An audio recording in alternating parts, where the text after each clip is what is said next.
committee found it necessary to recommend for upgrading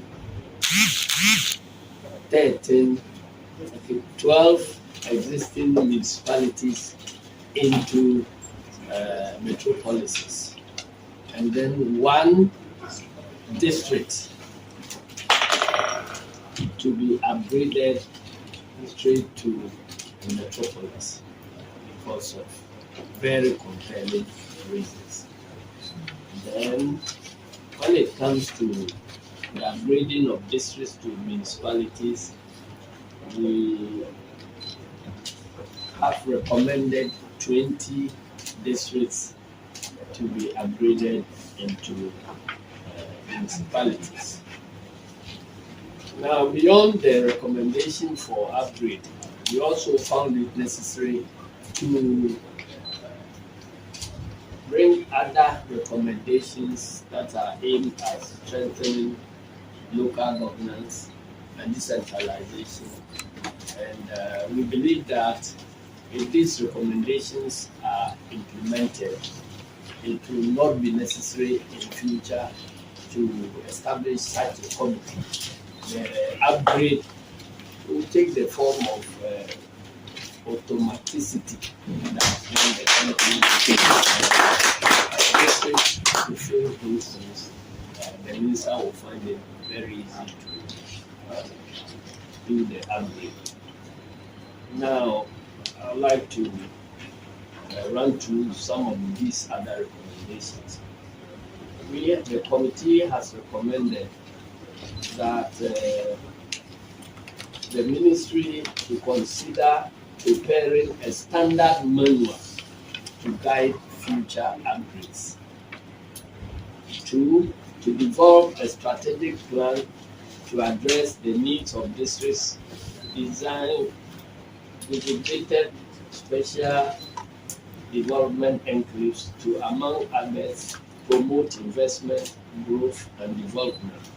This particular recommendation was necessary because in reviewing the data of the districts, we found certain districts that needed special attention by central government to be able to bring them up to perform the function of a local government unit that will serve them in those communities.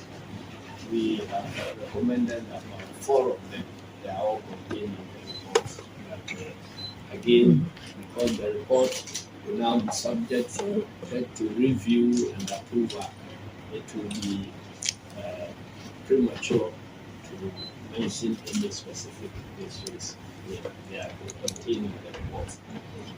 We also found it necessary to recommend to the ministry to develop a 3-year plan and provide seed money for rapid infrastructure and socio-economic development in the upgraded districts.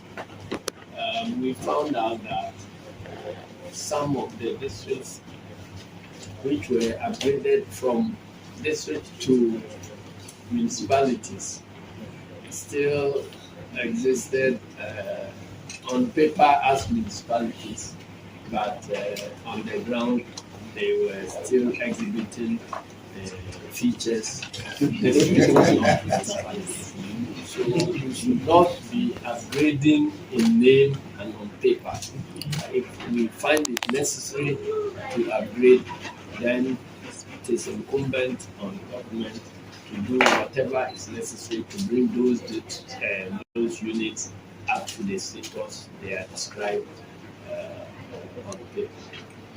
Now, we have also recommended that there must be an increase in the representation of traditional authorities in our decentralization process. And then 5, introduce municipal bonds to raise revenue and promote public-private partnership linked to specific development projects of MMDAs. Elsewhere in the world, local government units have the capacity of raising funds and raising bonds to to develop and undertake government projects in their communities. And we know of places where the local government units become even so rich that there are times central government would have to borrow from the local government. In Ghana, the other way around. You see metropolises, crying that they are not getting funds to undertake certain critical activities because central government has not released funds. And so we think that the area of funding local government should be looked at very critically. It is a potential gold mine. So if we develop it, the nation can benefit. And then we are calling on the government to enact and implement the local government finance bill to allow MMDAs to access resources from the capital market and the private sector for development and municipal service delivery. What I earlier said in the West. 7. Government should urgently consider the requests by the chiefs and other opinion leaders of K2 South Municipality, where it became necessary for us to pay a field visit, for the creation of additional districts and constituencies to speed up the development of the area. We will have a district with one MP who is responsible for leading more than 250 something thousand citizens. And then when you go to other areas, an MP is representing about 40,000. And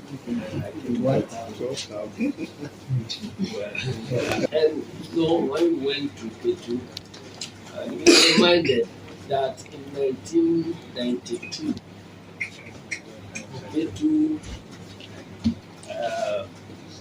K2 South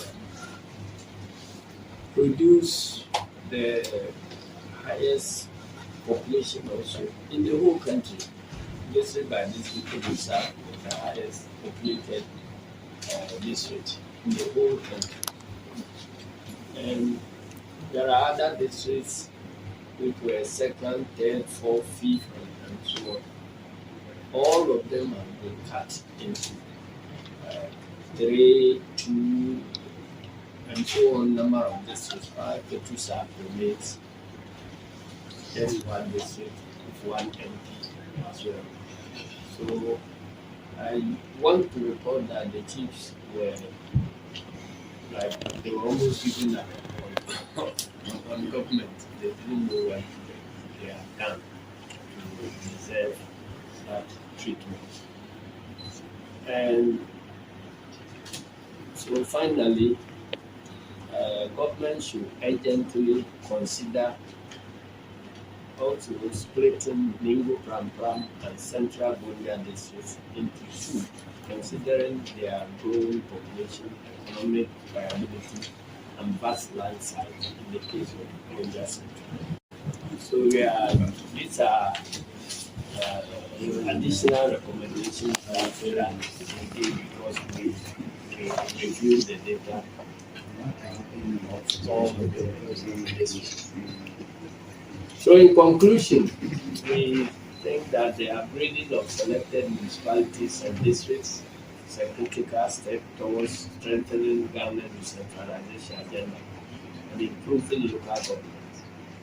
Upgrading these areas will enable better planning, efficient service delivery, and enhanced socio-economic development in line with urbanization trends within the country.